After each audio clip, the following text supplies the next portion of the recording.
Hey guys, how you doing? This is Manga etc. and I'm here to bring a review for One Piece manga chapter 123. So the first thing I want to mention, this land of gods that Marco was mentioning at the very beginning of the chapter, I have no idea what this is about, but we know how Oda rolls. Everything this man does has grand purpose at the end of the day, divine purpose, absolute purpose. I'm trying to think of the exact Loki quote. I've probably got everything there, but you know my point. Everything Oda does, he does for a reason. So him throwing in how there was something there before the Mary Joes, that is important. Do I have any idea what it is now? No. If you have any ideas, please let me know in the comment section. But I definitely feel like that's going to play a big role down the line. So for right now, all I can do is wait for it.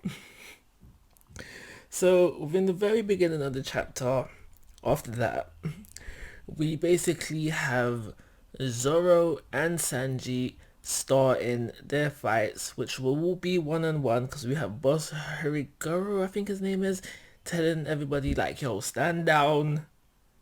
This is one-on-one. Queen versus Sanji, King versus Zoro. It's going to be one-on-one fights. Don't get in their ways. You'll probably get hurt anyway, kind of vibe. And now during this time, during what we see within this episode, they start their fight obviously, but two things for each of them actually come into play. And now the first one is that how Sanji mentions that ever since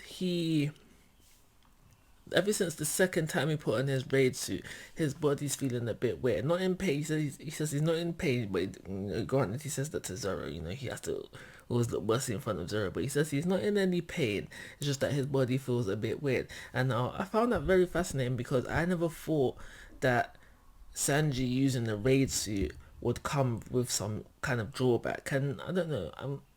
I don't know yet, but I think I like it. I think I like it that there's a drawback to using the raid suit, but we'll see what happens there. There's obviously some more to be told, but for those of you who've probably been wondering why Sanji hasn't touched the raid suit after his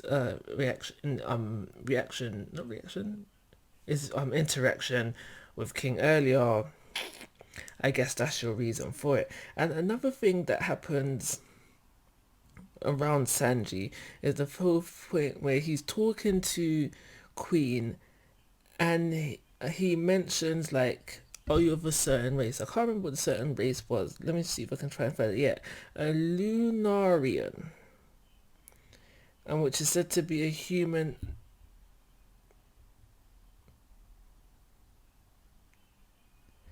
That humans that can burn. And now I'm not gonna sit here and say yes, Sanji's a Lunarian. I don't think that at all. But I do think that Oda has now introduced another race that we probably won't get to see much of. This is something I don't think that will play a big role, but I do think we will see an actual Lunarian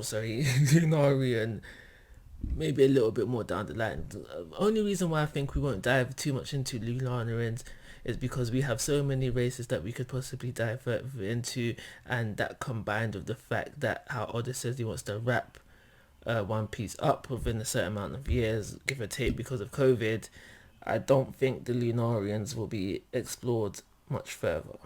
Well, at all. So moving on to the Zoro stuff, and I'm probably gonna say something that's gonna be considered unpopular opinion, but I don't like it. So basically, within this chapter, we are hinted to the fact that Zoro was related to, I forget the name, but if you've read the chapter, you know who I'm talking about, and therefore also related to Ryuma.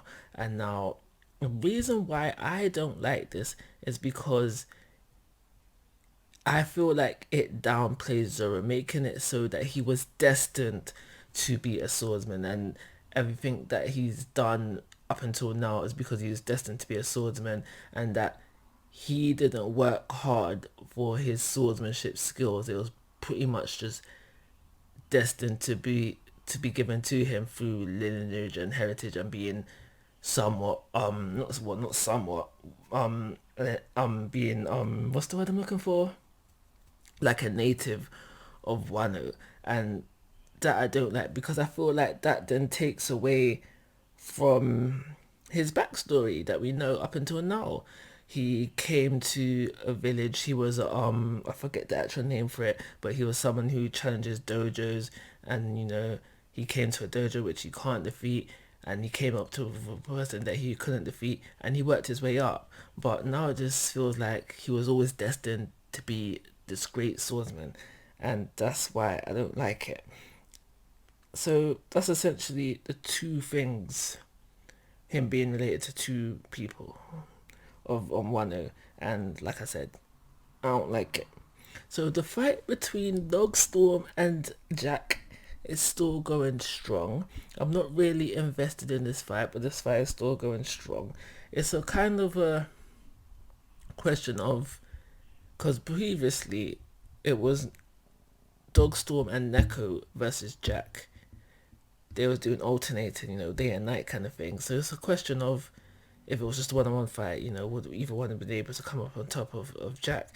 And so that's essentially what we're seeing now. So the fight is still going on, and we have Dogstorm go into Sulong to carry on the fight. Not really interested in this fight, but if it's going to be a good fight, yeah, sure, show me it. I don't mind.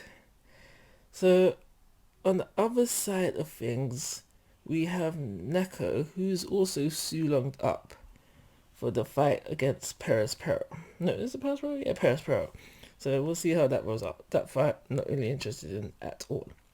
So we do get a very small snippet of the continuation of the Raizo and the ninja fight. The ninja fight, so I forget the other guy's name. That is a fight I don't care about. Also, off screen it as much as possible. I don't mind. So the very last thing in this chapter,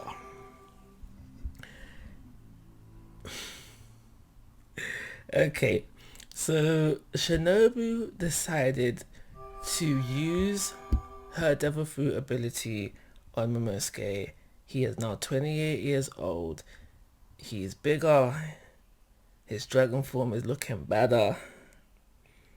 And he's about to ride out with his boy Luffy to go take out Kaido. And now, there's a bit, yeah. Sorry if you can hear that, that's my phone going off. But yeah, there's a bit where we see Shinobu. She's crying, and she says exactly, "My lord, you look just like ... And now, they don't show Momosuke fully. We just see like a silhouette. And like I just said, Shinobu doesn't finish her sentence. And it's automatically fine to think that she's talking about Oden. And that probably is the case. But what comes to my mind is, why not show him? Why not show Momosuke? And why also not have Shinobu finish her sentence? And so it got me thinking, who else could he look like? Toki.